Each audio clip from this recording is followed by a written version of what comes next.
The great chamber of the Galactic Union buzzed with anticipation as light from a twin star filtered through the wide crystal ceiling and cast shifting patterns on the polished floor that reflected the banners of many worlds spread out like a mosaic of color and history, each banner speaking of pride, conquest, survival, or peace. Yet one banner always stood taller, not by size, but by the weight of its presence. The banner of Earth Terran walked through the halls with measured steps as thoughts.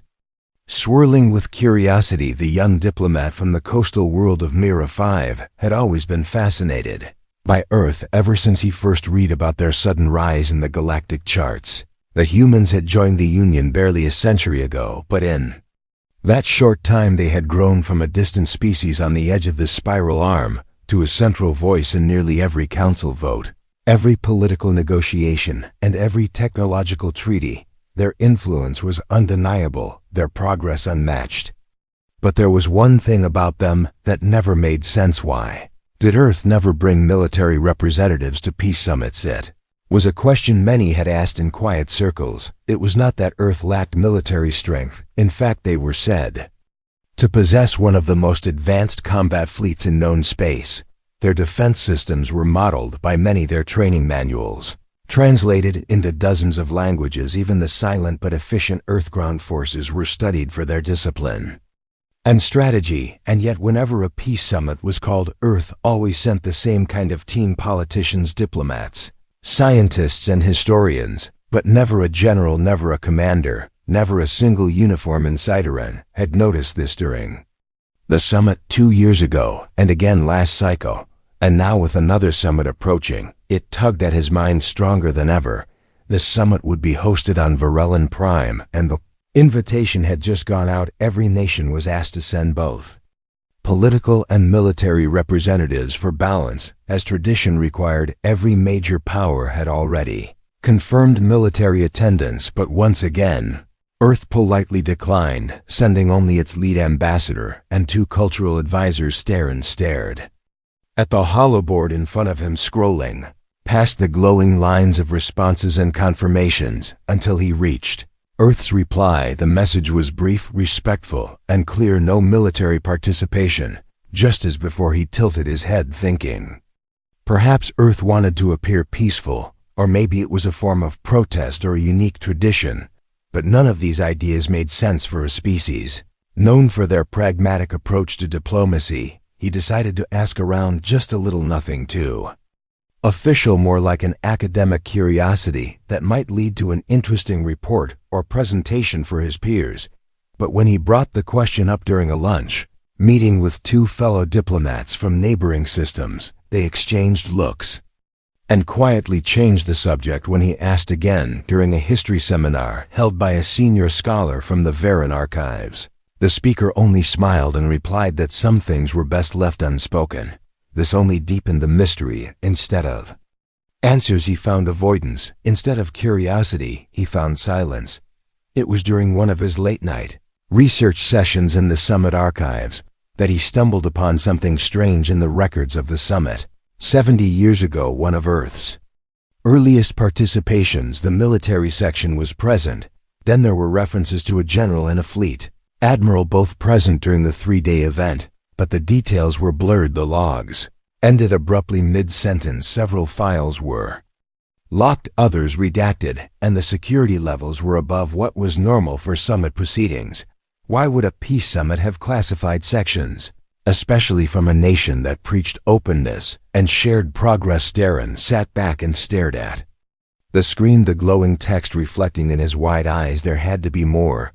There was a missing link, a story that no one wanted to tell. He decided to speak to someone older, someone who had been around long enough to remember the early days of Earth's arrival in the Union, someone who might know more than the public records could.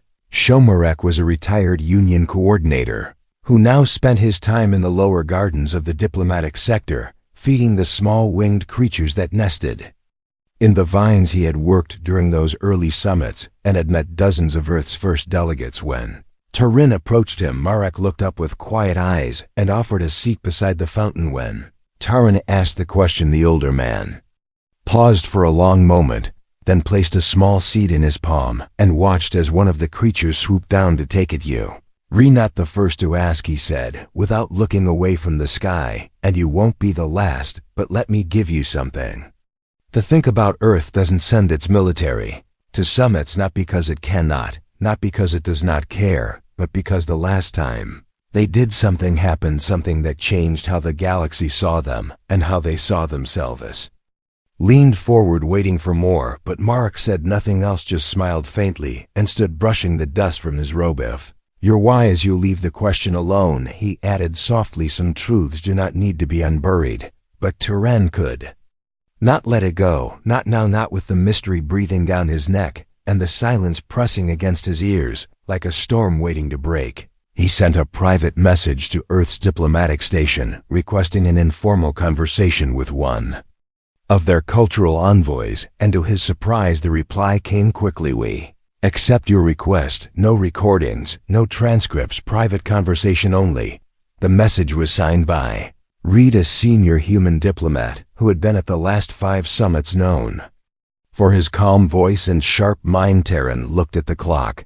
The summit was only 3 cycles away, and he had a feeling that this time he would finally learn what no one else dared to say, and whatever that truth was, it would change the way he saw Earth forever. The city lights of the orbital station shimmered like floating fireflies against the black canvas of space as Taran walked through the upper-level corridor. The message from Earth's envoy replayed in his mind over and over, each word etched deep into his thoughts. The invitation was accepted, and the time was set for the next rotation in one of the private viewing lounges reserved for off-record diplomatic meetings.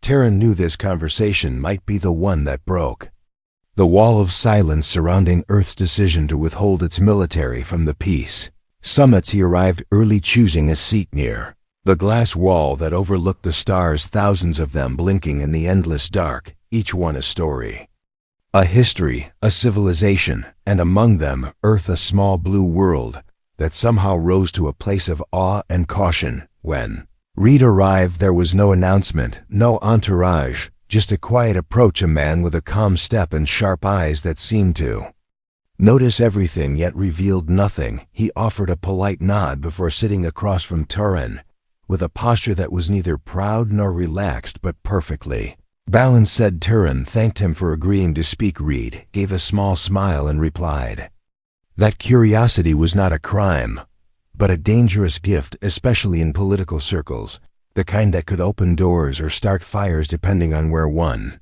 stood. Terran asked the question directly. He asked why Earth stopped bringing its military to the summits, why they chose silence over strength, when every other world displayed power to gain respect, to gain advantage, to make statements. Reed paused for a long moment, his eyes drifting to the stars beyond the glass as if searching for a memory buried far across time. Then he began to speak, his voice steady, without rush, without weight. Yet every word he said felt like it carried something heavy from a place few dared to revisit. In the early years, he said, Earth followed the customs of the Union. They brought military officers to summits as expected, participated in joint exercises, contributed to peacekeeping forces, and offered their strategies to de-escalate conflicts. They were new but not naive, eager but measured, and their representatives were respected for both their precision and their restraint.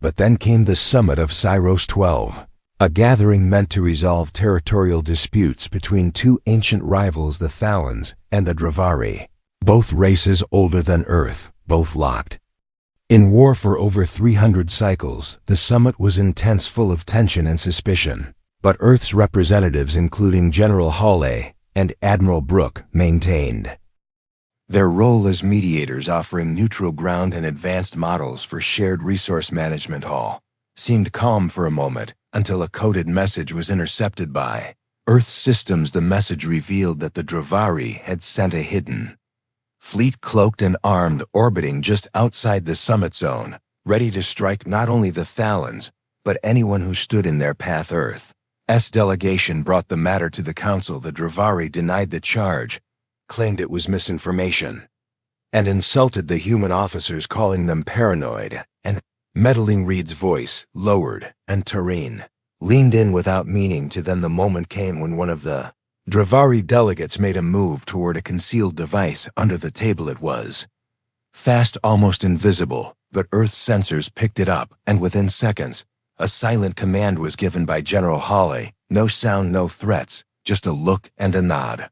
What followed was 7 seconds of silence. Not a shot was fired, not a shield raised. Yet the entire Dravari fleet was disabled. Every ship, every weapon system, every engine shut down at once. Their controls frozen, their communications locked, their targeting systems turned inward, all by a silent wave of precision hacking pulses and orbital overrides from Earth's stealth satellites placed in the region days before. The chamber fell into absolute stillness. The Dravari delegates stared at their screens, then at Earth's delegation, realizing they had been caught. Not just caught, but completely disarmed by a nation they had mocked a moment before. Earth said nothing. They stood, collected their documents, and left the chamber without anger, without boast, without threat. They simply walked away, leaving behind silence and a room full of species that suddenly understood the weight behind the calm voice of the humans.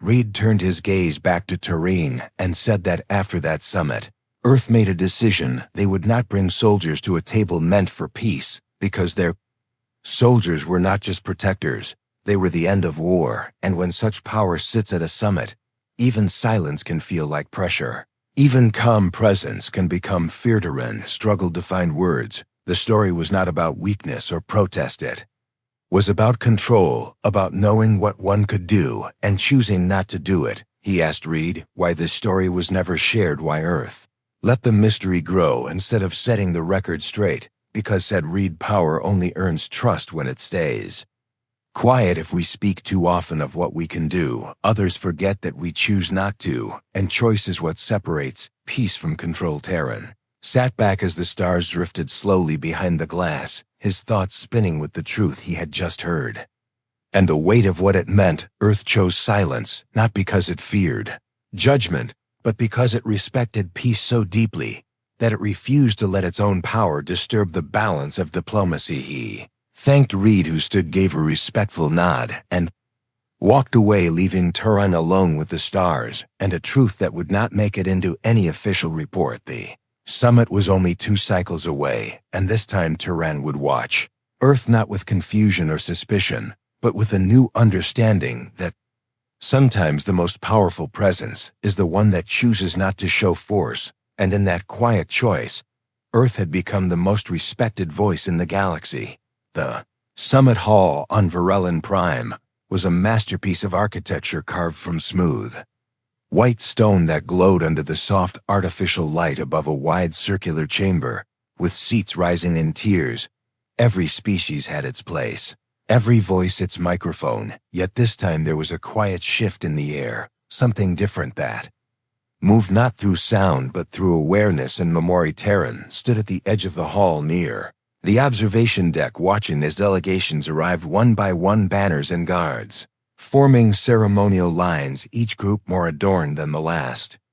Each military representative walking with pride, medals shining and uniforms pressed to perfection. But when Earth's delegation entered, there were only 3, no soldiers, no guards, only their lead ambassador, a cultural envoy, and a translator dressed in dark, simple suits with badges of Earth's crest over their chest.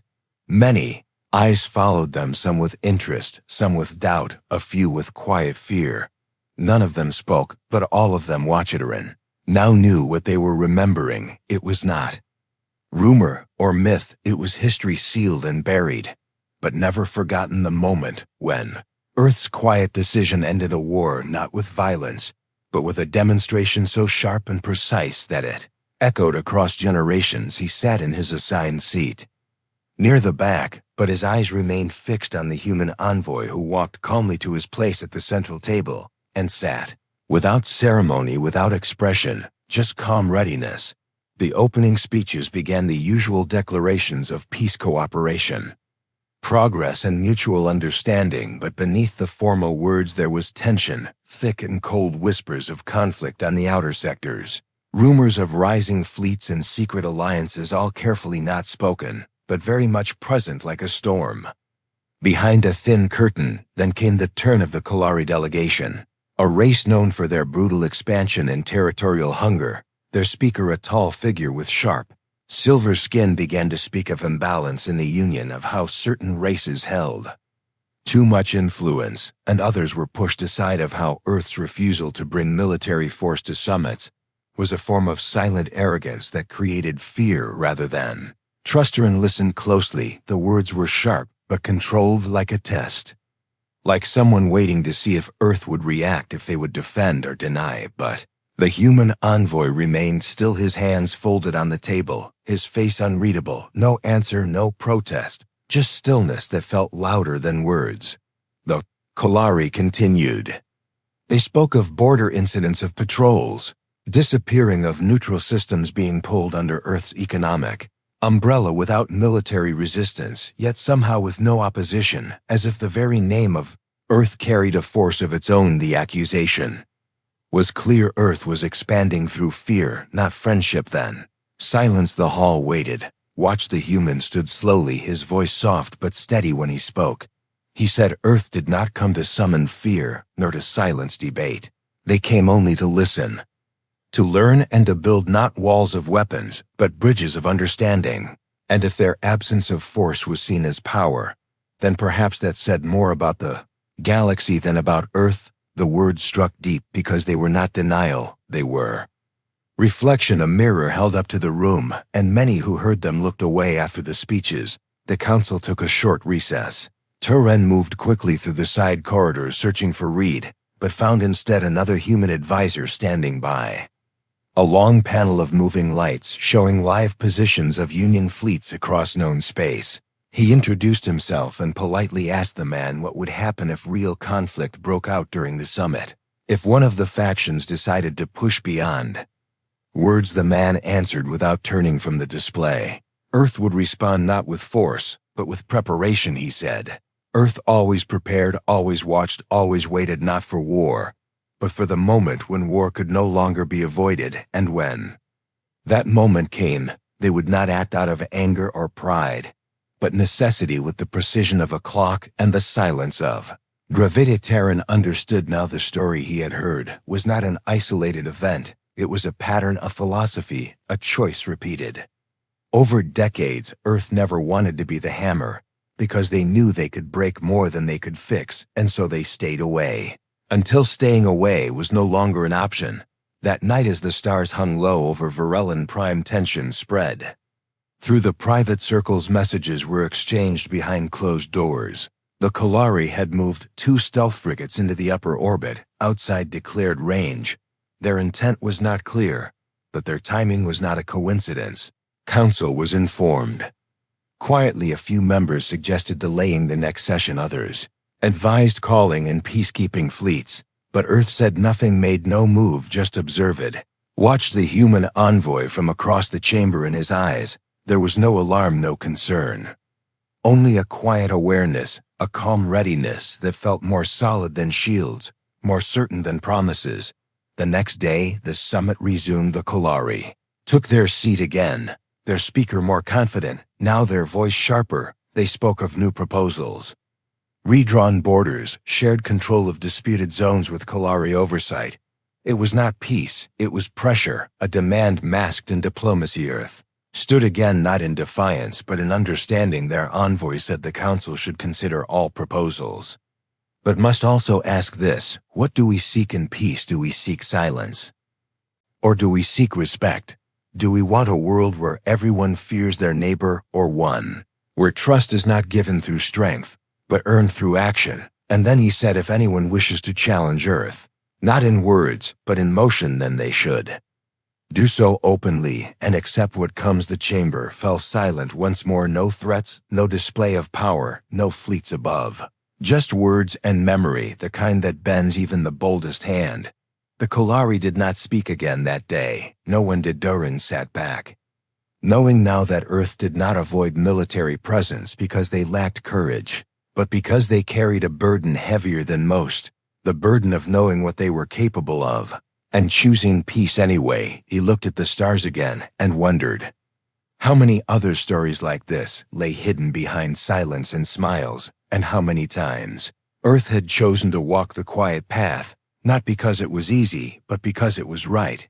The summit chamber was now a place of heavy silence, not the respectful kind that comes with understanding, but the cold kind that follows hidden movement in the dark, the kind of silence that grows when something is about to shift, something unseen but approaching fast like a shadow sliding under a closed door. Ren remained in the observation tier, his eyes scanning the delegates' faces.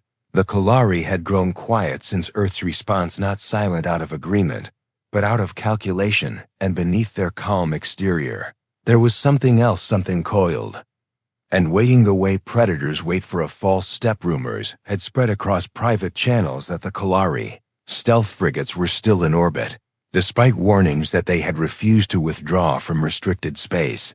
And now there were whispers that they were powering weapon systems slowly, carefully, not enough to trigger alarms, but enough to signal intent. New Earth was aware of this. He had seen their envoy speak softly into a private communicator, seen a silent nod exchanged between the cultural advisor and the translator, but no message was sent to the summit leaders, no alert, no panic. Earth simply waited, watched, and chose to hold its position. Other delegations grew uneasy. The Varen had quietly asked for a peacekeeping patrol to move closer. The Drethus offered to run security diagnostics through the orbital traffic grid, but no one took firm action because the one voice they all expected to lead that move had not spoken. Earth remained quiet. It was that silence that held the chamber together, not because it was passive, but because it carried weight, the kind of weight only understood by those who remembered the past and knew what followed when Earth broke that silence. As the next session opened, a Kalari delegate stood again, not to offer proposals, but to speak of strength. They spoke of rights and history, of ancient laws and ancestral claims to resource corridors. They accused others of ignoring tradition, of expanding influence beyond agreed borders, and then their words sharpened. They named Earth, not directly but in all, but named, saying that one power had grown too comfortable hiding behind soft words while its economy reached into every sector, its technologies guiding every fleet, its voice present in every decision. They asked if this was peace or quiet conquest, and what should be done when one voice becomes too loud, even in Silenza. Watch the human envoy rise slowly, his movement calm, deliberate, no hesitation in his steps, no anger in his face, just the steady gaze of someone who has heard threats before and counted the seconds before deciding what must be done. Did not raise his voice. He spoke clearly, asking if the Kalari were making an accusation or issuing a warning. And if it was a warning, then he asked what they expected to come of it, because Earth had made no move, no threat, no advance. They had arrived without weapons, without force, without ships in orbit. Then he paused, and for a long moment, no one spoke, and then he said, "If you believe silence is weakness, if you believe calm is emptiness, then you are standing on the edge of a cliff and calling the wind a friend." No one knew what that meant exactly, not in words, but everyone felt it like a wave passing through the floor under their feet. It was not a threat, it was a reminder, and reminders from Earth carried a weight history could not forget later. That day, as the sun began to set behind the glass walls of the summit tower, word came in from the orbital station. One of the Kalari stealth frigates had powered up a directional jammer aimed at the summit transmission network, a clear violation of Union summit law, though not yet an act of war, just a step, a dangerous one, designed to see who would move first. The council gathered again, emergency session. Some demanded sanctions, others called for immediate withdrawal of all military ships from orbit, but voices clashed and orders tangled, and no one acted fast enough until Earth moved, not with a fleet, not with weapons, not even with a public announcement, but with a signal, a narrow beam transmission sent directly to the Kalari flagship, not intercepted, not echoed through the Union grid, just a short private message of 21 words. Sent from the Earth delegation's portable console through a relay hidden inside a diplomatic terminal, no one but the Kalari ever knew what those words were, because within 7 minutes, the stealth frigates shut down their systems all at once. Engines off, weapons cold, jammers off, and communication links restored. They drifted into standby and sent a formal apology for miscalculated navigation. Protocols claiming it was a technical error and not an act of aggression. No one believed them. But no one asked further. The summit continued as if nothing had happened, but everything had changed. The Kalari sat quieter now, not defeated, not humiliated, but reminded of something. They had almost forgotten the kind of reminder that does not come from force, but from the presence of someone who could use it, and chooses not to. Taran left the chamber that evening, feeling the air clearer than it had been all week. Not because peace had been secured, but because something larger had been understood. Not by the public, not by the press, but by those who had power and those who now knew they were not the only ones with it. Later, in the quiet halls of the observation ring, Taran found Reed again, standing near a small map of known space, looking at the curved lines of trade routes and military zones. Taran asked him why Earth acted without force, why they always stopped just short of making a move that could change everything, and Reed answered, because war is not won by power, it is won by memory. And if the memory of what Earth can do is enough to stop a fight before it begins, then that is the best kind of victory. Taran nodded, understanding now what many had missed, that Earth's silence was not absence, it was restraint, and that choice made their voice louder than fleets and their presence more commanding than armies. As the summit neared its end and the final agreements were prepared, Earth remained steady, never raising their hand, never raising their voice, but never once stepping away from the center of the room where everyone could see and remember. The final day of the summit arrived with skies clear above Varellan Prime, a soft golden light touching the towers of the diplomatic district and stretching across the polished stone paths where delegates moved with slower steps and quiet voices, and tired from the endless debates, some restless from the tension that had hovered above the halls since the Kalari challenge, and colding Earth's silent response. Taran stood near the northern gallery, where the wind from the mountains slipped through the high arches and brought with it the cool breath of untouched air. For a while he simply watched the horizon, the sky opening into endless blue, as if it too was waiting for something final, something complete. Inside the council chamber, the final agreements were laid out. Not all were perfect. Some were left to review, some were rejected outright. But there was progress, and sometimes progress was more than enough to hold peace together. At least for a while, the Kalari delegation remained present, but subdued, offering only short comments and avoiding direct engagement with the human envoy, who had spoken only twice since the session began, yet somehow held the attention of everyone in the room without needing to rise from his seat. There was a point in the day when a minor dispute broke out between two smaller nations over trade permissions, a familiar echo of past disagreements, and for a moment, it seemed the argument might tip toward something more.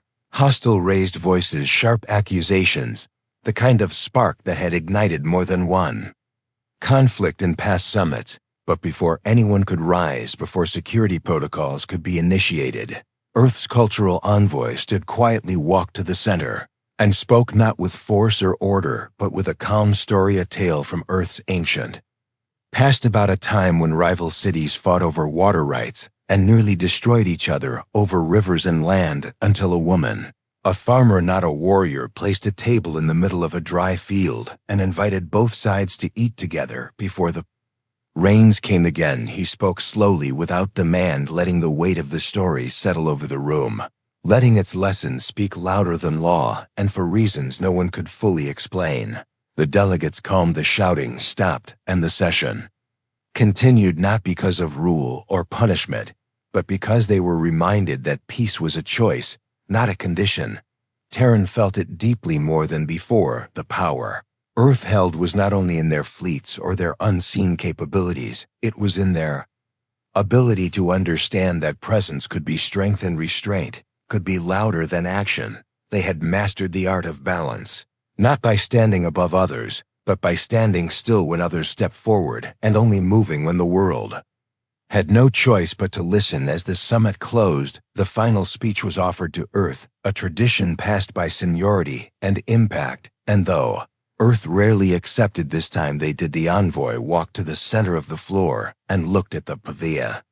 Faces of those who had watched them closely listened, silently judged and feared. He spoke not of Earth's role, not of strength or memory or history, but of peace and what it truly meant. He said peace was not the absence of conflict, but the presence of choice, the willingness to sit across from those who might one day become enemies and still offer a voice of reason, not because it was safe, but because it was right. He said Earth did not bring its military because peace was not something built with weapons, but with trust, and trust was not earned through fear, it was earned through discipline, through action, through presence. He did not speak long, yet when he finished the chamber, remained quiet, not in confusion, but in respect, the kind that settles over a place when something true has been spoken and cannot be ignored. After the closing ceremony, the delegates began to leave each nation, returning to their ships, to their sectors, to their borders.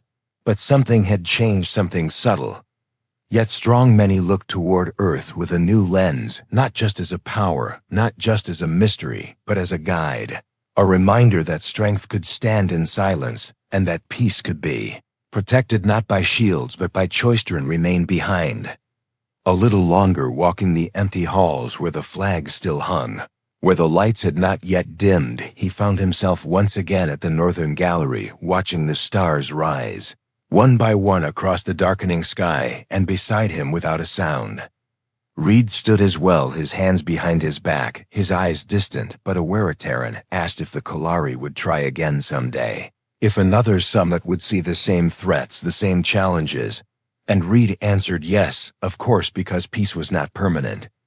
It was not a final state, it was a living thing, fragile and growing, always in need of care and courage. Then Terrain asked if Earth would ever bring its military again. If there would be a time when silence was no longer enough. Reed looked at the sky a long while before speaking, and then he said Earth would bring what was needed when it was needed, no more and no less. And if that day came when silence failed and action was required, then Earth would not hesitate. But until then, they would choose peace, not because it was easy, not because it was safe, but because it was necessary. Terran nodded, knowing now that this truth would not appear in official documents. It would not be recorded in data streams or broadcast through summit networks, but it would live in the minds of those who had witnessed it, those who had seen a quiet force move through a storm without drawing a sword and still change the direction of the wind, and in the years to come, when new leaders would rise, when new threats would test the fragile lines of diplomacy, this memory would remain the story of why Earth never brought soldiers to peace summits, not because they lacked strength, but because they understood its cost and carried it with honor, a story never told in war songs or military parades, but in the calm between battles, in the pause before the first word, in the silence that came when Earth stood still and the galaxy remembered what that meant, the end.